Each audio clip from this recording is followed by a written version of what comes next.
નમસ્કાર મિત્રો, આવી ગયા છીએ એક આપણે નવો વિડીયો લઈને। તો આપણે તમે જોઈ શકો છો આ મેસીનો 8055 ટ્રેક્ટર સેકન્ડ હેન્ડમાં છે, એ આપણે વેચી દેવાનો છે। તો આપણે આજ આ વિડીયોમાં ટ્રેક્ટર જે દેખાય મેસીનો 8055 વેચી દેવાનું છે।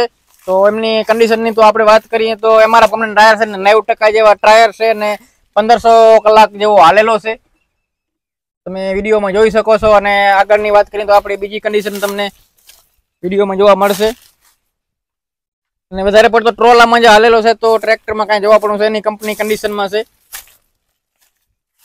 મોડલ છે આપણે 2024 નું।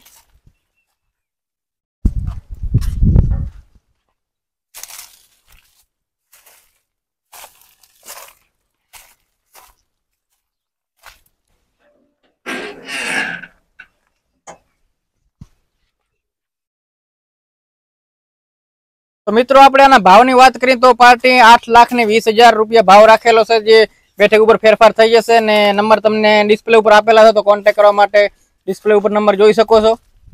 બાકી કંપની ફિટિંગ એન્જિન છે। અને આ એક ખાસ નોંધ, જે આમાં જે મ્યુઝિક સિસ્ટમ અને ફાઈબર વુડ જે છે એ આપવાના નથી, અને કંપનીની સંતરી એન્જિન બ્રાન્ડ ન્યૂ કન્ડિશનમાં પડી છે તો એ આપી દેવામાં આવશે। બાકી કન્ડિશન તમે જોઈ શકો છો, એક નંબર કન્ડિશન છે। એની ટ્રેક્ટર આપણું વોરંટીમાં છે।